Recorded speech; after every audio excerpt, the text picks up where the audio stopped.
Staying in contact. I'm London Mitchell. Often in these weekly chats, I reach out to individuals who work hard in our communities of Northwest Ohio to improve our quality of life.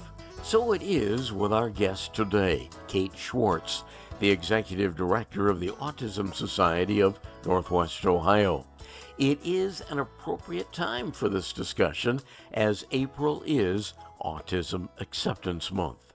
According to the CDC, the number of autism cases continues to increase, up 22% in the past 2 years. So I asked Kate to define autism, and she responded that there is not one absolute definition. If you've met one person with autism, she said, you've met one person with autism. That's why they say individuals diagnosed with autism fall on a spectrum. So autism spectrum disorder at its face is a social communication disorder. So that means that, you could have somebody that is using an alternative augmentative communication device for communication. It means that you might have somebody that is signing for communication, or you might have somebody that is fully conversational. It is truly one person with autism because everybody is different. There are usually some characteristics that, are kind of across the board. But the thing about autism is that it does not care what your economic level is, it does not care what your race is. It does not, it affects across the board. And why that's important is because autism doesn't always have a look. You can't always look at somebody and say, oh, yeah, that's somebody with autism. Now, for those that have been doing this type of work for a long time, can see some characteristics that might mean somebody that is, we call it the happy flappies, where they are, super excited and, start kind of stimming and flapping hands. Or, I always look now for those, I call them the corner keepers. The kiddos that are kind of in the corner might seem to be a little bit more introverted and not super sure of social situations.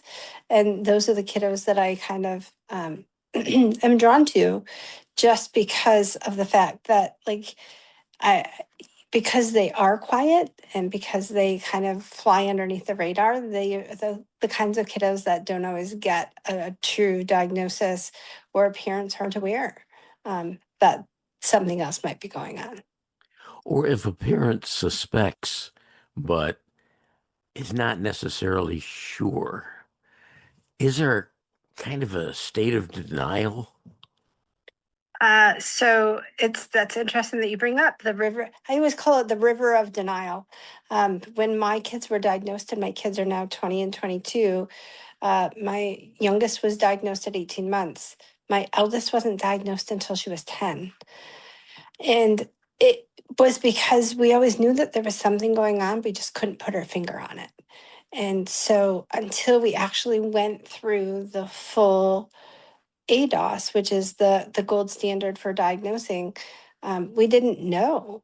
And so I it's just kind of funny because or interesting because I literally was so concerned and so worried about getting another kid diagnosed because I truly thought, what would that say about me as a parent? What would that say about me as a human?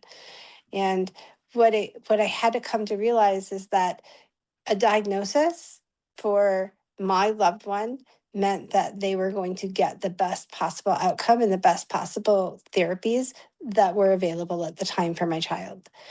And I personally had to realize that it wasn't necessarily about me and what my wishes were, but a diagnosis would open doors. It opened doors for different modalities of therapies.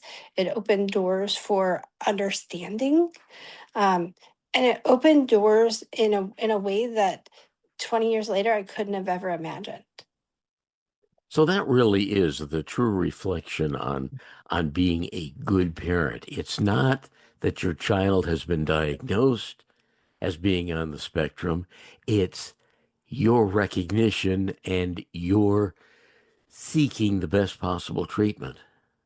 Absolutely. And the interesting part is that we had an entire team around my oldest. She was part of early intervention.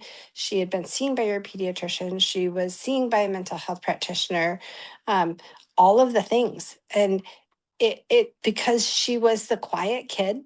But remember back when I talked about those corner keepers, she was that kind of kiddo. She was the corner keeper. And so it's interesting to me now, when I look back, of the subtle signs that I missed. And even though I already had one child that had a diagnosis, I missed her because she wasn't as um, explosive, and she wasn't as um, more kind of in your face with her concerns. They were quiet, and so as the concerns mounted, it wasn't until we had an angel that said, "Hey, did you ever think?" And I was like, "Oh my gosh! Like, let's go get her tested." And um, so it's you don't know what you don't know until you know, but sometimes it takes somebody else to intervene and somebody else to say, "Hey, have you thought about?" Um, I just got a phone call yesterday from a dad who has a 30-year-old who said, "I think that my kid might have autism." And I was like, "Well, let's dig in a little deeper. Let's look at testing and therapies and all of the things, because here's the great part is that it doesn't matter your age, Lon.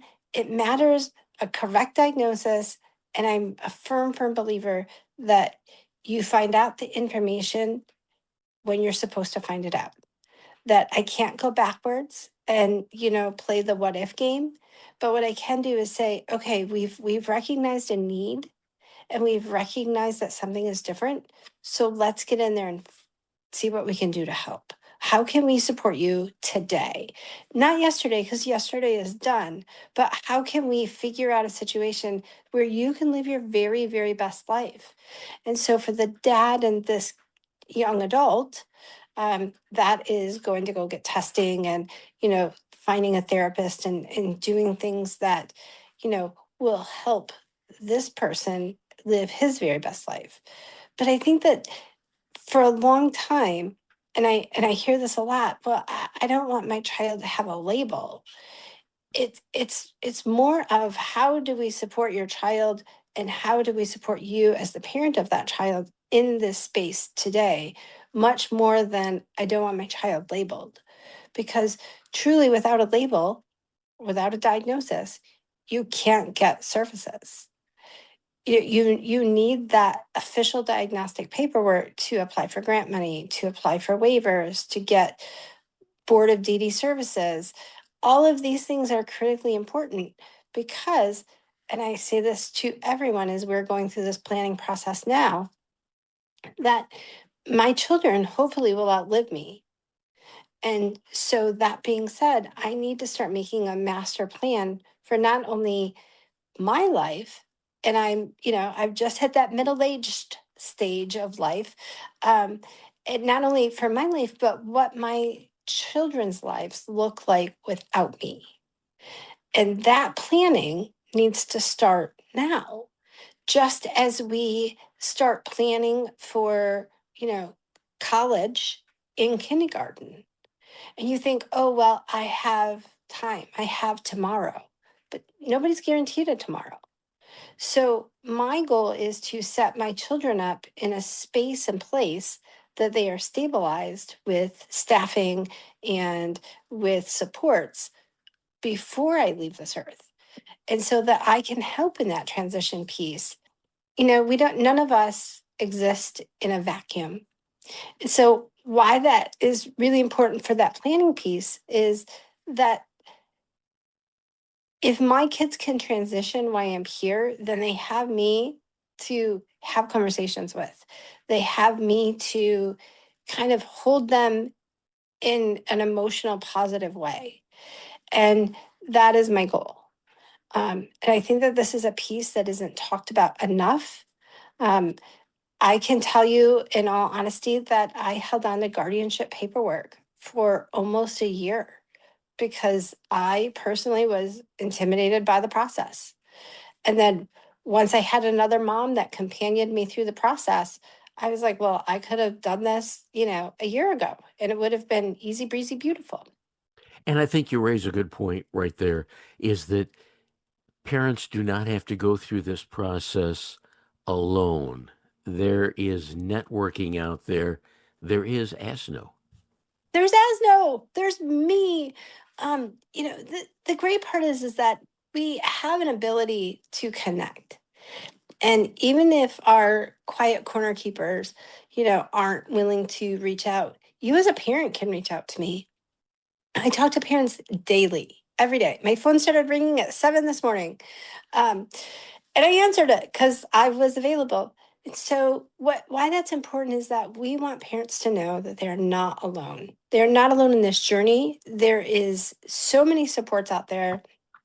ASNO runs a teen group for teenagers on the spectrum. We also help support SIB shops, which is siblings of kids with disabilities, that I run with the Educational Service Center and Wendy Smenner, a parent partner. And we've been doing that for 12 years now. And so the cool part is that we are, ASNO specifically, is trying to look at things from a holistic perspective. We're not just looking at how do we support one piece of the family. We're looking at how do we support parents? How do we support teenagers? How do we support siblings?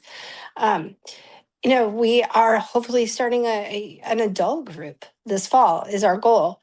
And, we want people to live their very best lives in the spaces that they choose.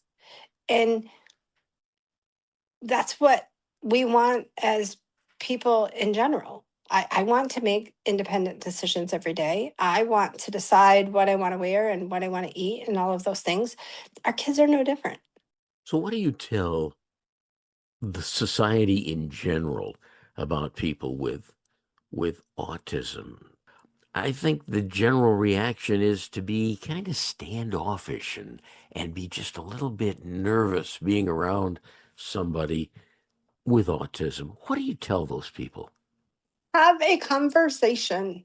Have a conversation. Say hello. How are you? General kindness goes such a long way in life. And we are no different than a person next to us. And that person still has feelings, that person still has autonomy, and just as we do. And they want to be recognized and treated with as much kindness as possible.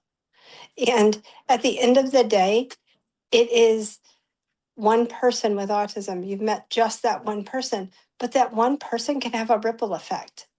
And if you show kindness and intrigue about them, then maybe they will return that intrigue and curiosity about your life. That communication and that support is just so stinking critical in everyday life. I know that I couldn't make it throughout the day without talking with friends and family and loved ones.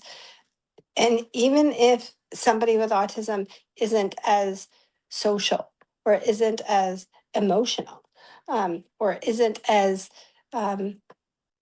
have the ability to show those emotions, doesn't mean they don't feel it, doesn't mean they don't feel that connection. Kate Schwartz is the executive director of ASNO, the Autism Society of Northwest Ohio. The website is asno.org. That's ASNO.org. We also have what I lovingly call the Pep Rally for Autism coming up. Our 14th annual Autism Walk is on May the 3rd at Franklin Park Mall. And again, all of that information is on our website. You can link our Facebook group, our Facebook page. Again, Autism Society of Northwest Ohio. Kate Schwartz from the Autism Society of Northwest Ohio. Kate, You have shared some really valuable insight. And as Tammy Eisenreich will say, when you get Kate, you get Kate. But it's not easy, and the need is only growing. And that's our program for this week. Stay in touch with me through my website, londonmitchell.news. And please accept this invitation to join us again next week as we continue staying in contact.